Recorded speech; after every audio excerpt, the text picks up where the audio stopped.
Psaume 143, verset 1. Psaume de David. Éternel, écoute ma prière. Prête l'oreille à mes supplications. Exauce-moi dans ta fidélité, dans ta justice. N'entre pas en jugement avec ton serviteur, car aucun vivant n'est juste devant toi. L'ennemi poursuit mon âme. Il foule à terre ma vie.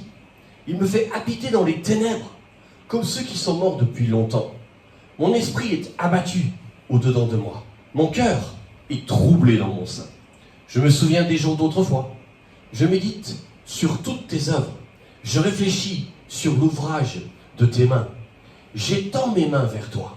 Mon âme soupire après toi, comme une terre desséchée. Pause. Hâte-toi de m'exaucer, ô Éternel. Mon esprit se consume. Ne me cache pas ta face. Je serai semblable à ceux qui descendent dans la fosse. Fais-moi dès le matin entendre ta bonté, car je me confie en toi. Fais-moi connaître le chemin où je dois marcher, car j'élève à toi mon âme. Délivre-moi de mes ennemis, ô Éternel. Auprès de toi, je cherche un refuge. Enseigne-moi à faire ta volonté, car tu es mon Dieu. Que ton bon esprit me conduise sur la voie droite. À cause de ton nom éternel, rends-moi la vie. Dans ta justice, retire mon âme de la détresse. Dans ta bonté, anéantis mes ennemis et fais périr tous les oppresseurs de mon âme, car je suis ton serviteur. On recommence au verset 1. Psaume de David. J'aime toujours quand un psaume commence de cette manière-là. Psaume de David ou de David. J'ai l'impression qu'on va raconter une tranche de ma vie. Je ne sais pas vous, mais quand je plonge dans les psaumes, je plonge dans la consolation. Je plonge dans ce qui va faire que, oui, je vais avoir de l'espoir, de l'espérance. Éternel, écoute ma prière. C'est pas entends ma prière. Écoute ma prière. Dieu entend toutes les prières qui se font sur la surface de la terre, mais il ne les écoute pas toutes. Dieu écoute le cœur repentant. Dieu écoute le cœur sincère. Beaucoup de chrétiens se flagellent, s'empêchent d'être heureux, s'empêchent de vivre dans le bonheur, parce qu'ils pensent, pour que Dieu m'écoute, il faut qu'il y ait telle condition, il faut que j'ai réglé tel péché, il faut qu'avec ma belle-mère ça se passe comme ça, parce que jusqu'à maintenant ça se passait pas bien, il faut que les fleurs que j'offre à ma femme, elles soient comme ci, comme ça, et pendant ce temps, le temps passe.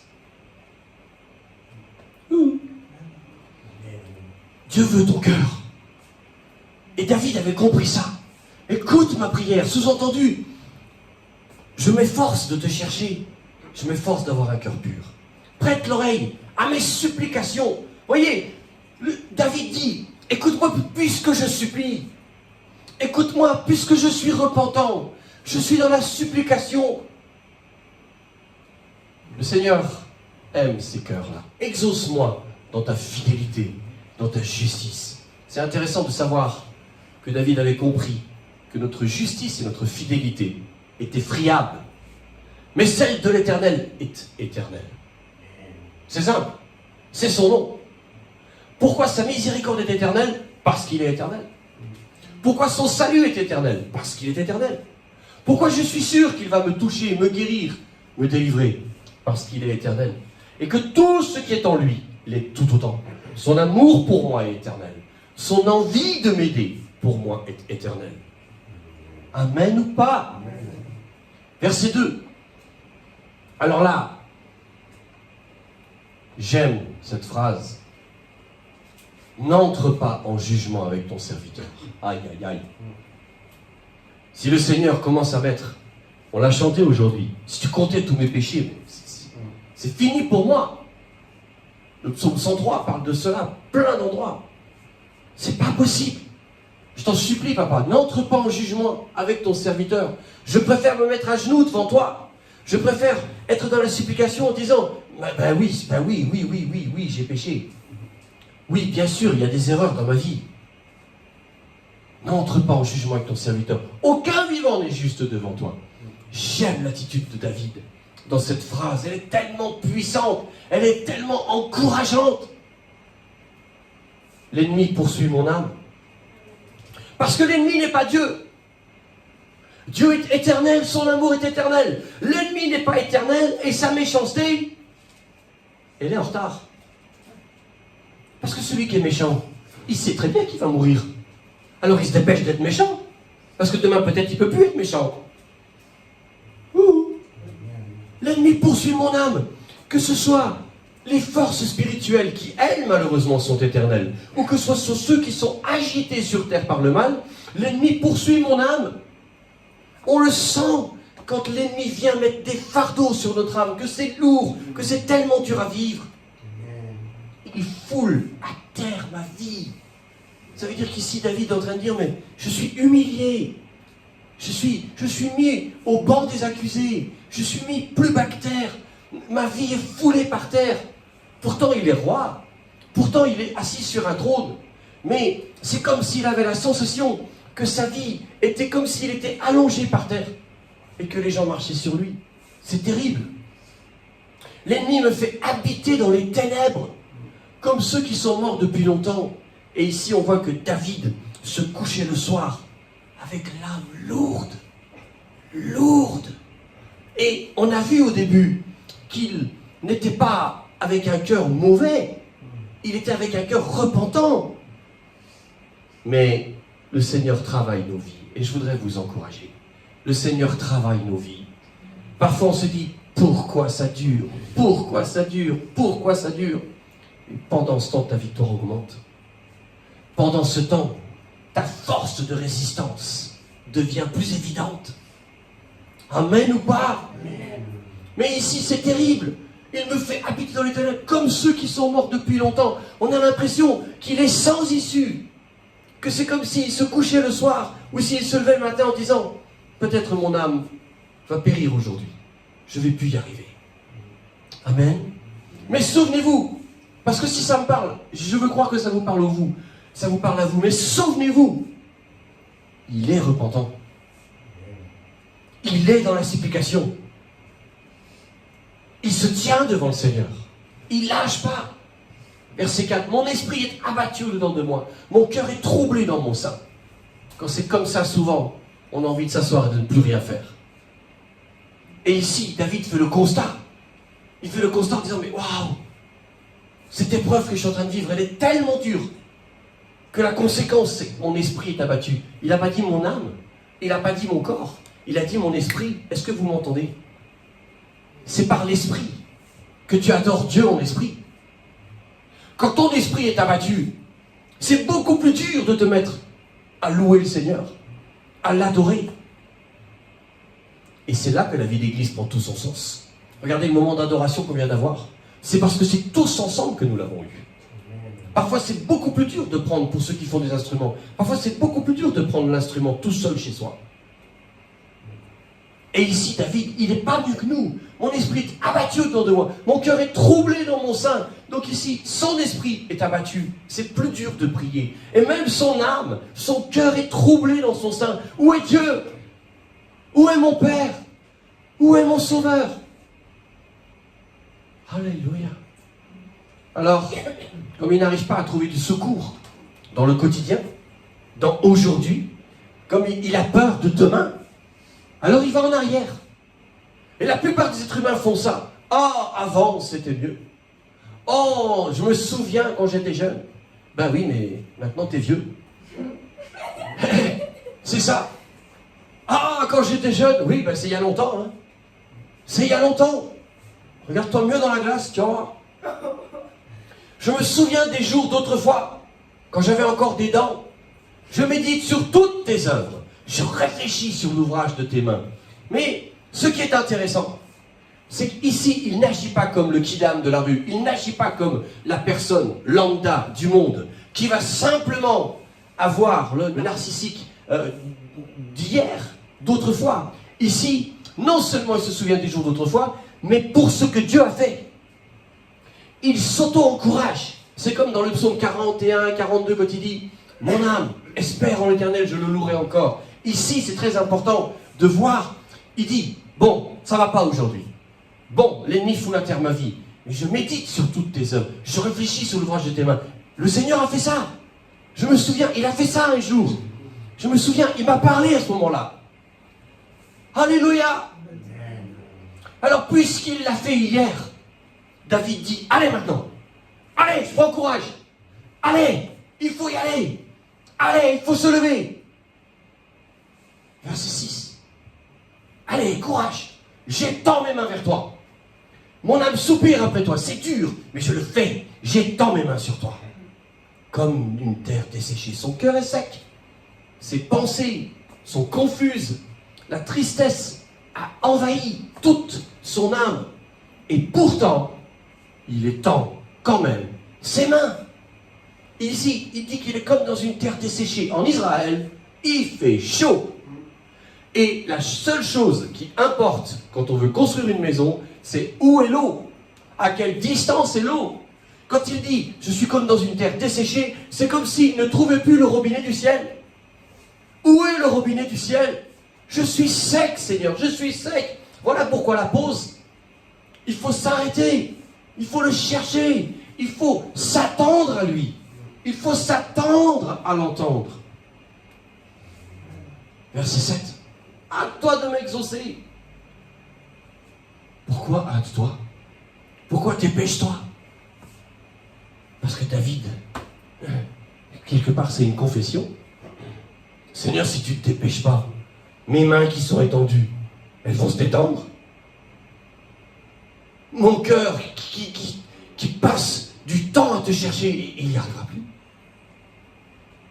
Seigneur, ça me fait peur. Dépêche-toi de m'exaucer. Mon esprit se consume. Tout à l'heure, on nous disait, mon esprit est abattu. Maintenant, il se consume. Et le Seigneur, David dit, mais j'ai plus de bois. Il n'y a plus que des braises. Ça se consume. Je ne vais pas tenir. Ne me cache pas ta face. Sinon, je serai semblable à ceux qui descendent dans la mort. En un mot, je vais mourir. Je vais mourir. David, il aime tellement le Seigneur. Bien sûr, il y a l'épreuve qui est là et qui fait que ça va mal. Mais David aime tellement le Seigneur qu'il se dit, mais si je perds sa présence, il n'y a plus de vie. Il n'y a plus de vie. C'est plus la peine. Je vais tomber dans la fosse. Verset 8. Fais-moi dès le matin entendre ta bonté, car je me confie en toi. Pas en Pierre, Paul, Jacques. Je me confie en toi. Je me confie en toi. Fais-moi dès le matin entendre ta bonté. Ça veut dire quoi ça? Ça veut dire que notre David, il va pas bien. Et c'est pas grave. Ça veut dire que David, peut-être, il a péché. Et c'est pas grave. Ce qui compte, et retenez-le, ce qui compte, c'est tes tripes, ton âme, ton cœur, ton regard, tes pensées, ton désir le plus profond. Si ton désir le plus profond, c'est que le Seigneur soit ton Seigneur, c'est que le roi soit ton roi, à un moment donné, il va se passer quelque chose. Et quand il dit, fais-moi dès le matin entendre ta bonté, ça sous-entend qu'il se lève. Ouh. Les flemmards. Ça sous-entend de se lever. Ça sous-entend de commencer la journée en priant. Comment tu peux dire, fais-moi entendre dès le matin ta bonté, si tu écoutes RTL? Ben non, mais il faut être logique. Fais-moi dès le matin entendre ta bonté. Tu n'ouvres pas la Bible. Tu ne pries pas. Tu peux le lire, mais tu ne le vivras pas. Fais-moi dès le matin entendre ta bonté, car je me confie en toi. Je me confie en toi. Ça veut dire qu'il prie, il s'y attend. Amen. Amen. Alléluia. Ici, Batak, se confier, qu'on trouve 120 fois dans ce sens, se confier à quelqu'un, avoir confiance en quelqu'un, être confiant, se sentir en sécurité, être rassuré, sans crainte. Amen. Amen. Je me confie en toi, ça veut dire, je sais que tu es Dieu. Je sais que tu es la base de la base, la plateforme de la plateforme, le solide du solide. Alléluia. Fais-moi connaître le chemin où je dois marcher, car j'élève à toi mon âme. Ah, l'âme va mieux. J'élève à toi mon âme. Et maintenant je suis capable, je viens de prier, je viens de te chercher. Je suis capable de te dire, maintenant j'ai les yeux ouverts, où est la ligne droite? Où est la ligne droite à la lumière? Quelle est la lumière? Quel est le chemin? Alléluia. Verset 9. Délivre-moi de mes ennemis, ô Éternel. Auprès de toi, je cherche un refuge. Là, ça change. On est à un virage. Le combat commence à reprendre. On s'est lamenté. On a supplié. On avait l'esprit abattu. L'âme confuse. La vie complètement à terre, foulée. On s'est mis devant le Seigneur. On s'est confié en lui. Et on repart au combat. Ouh. Amen ou pas? Amen. On repart au combat. Verset 9. Délivre-moi de mes ennemis. Ô Éternel. Ça y est. Il recommence à vivre que l'Éternel est l'Éternel et qu'il est le roi des armées. Auprès de toi, je cherche un refuge. Alléluia.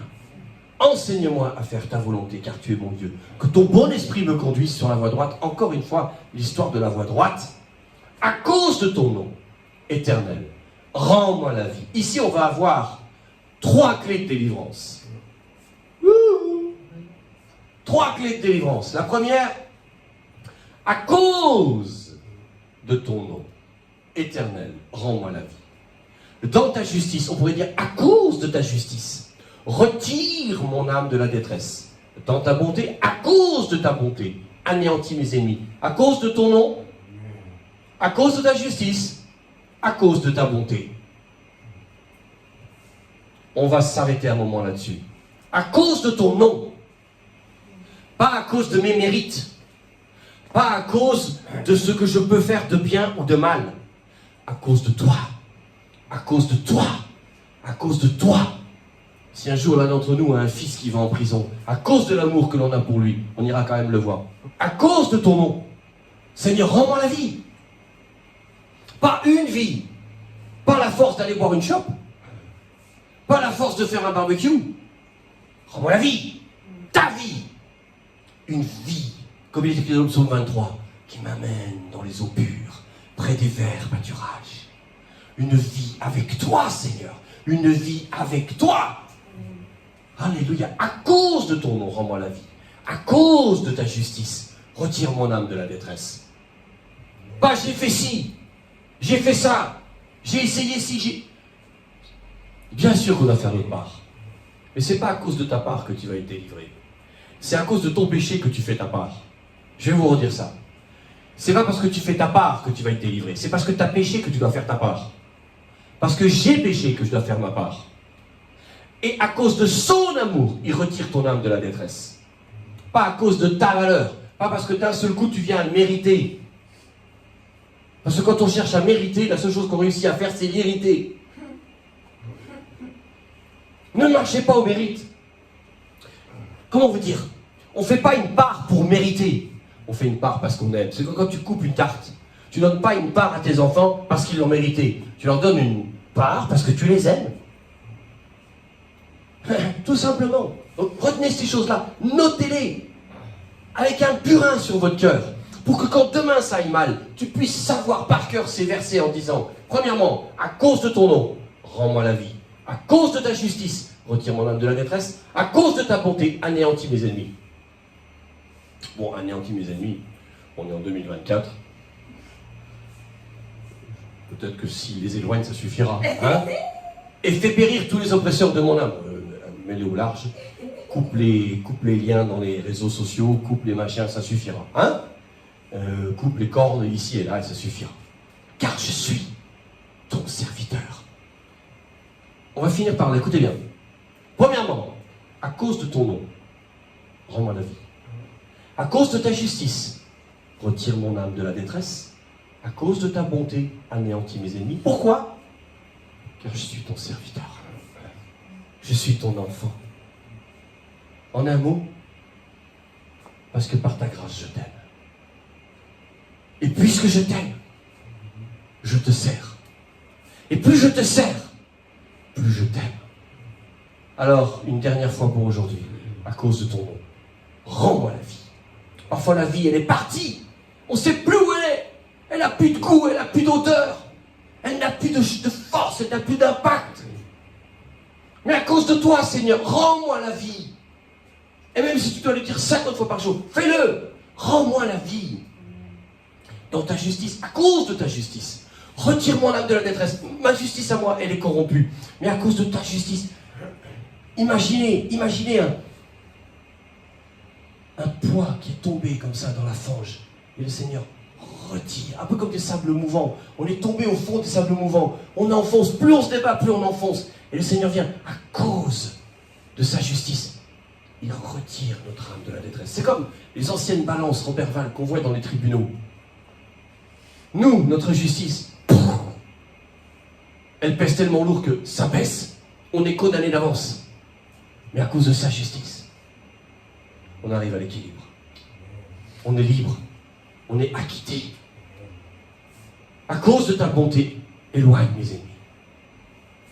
Et fais périr tous les oppresseurs de mon âme, car je suis ton serviteur. Merci pour ta grâce. Merci parce que ta parole nous encourage. Je te remercie de tout mon cœur. Rends-moi la vie. Retire mon âme de la détresse.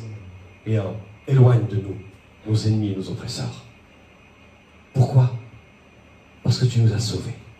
Tu nous aimes et nous t'aimons. À toi la gloire, à toi seul la gloire, Papa. Au nom de Jésus. Amen. Dieu vous bénisse.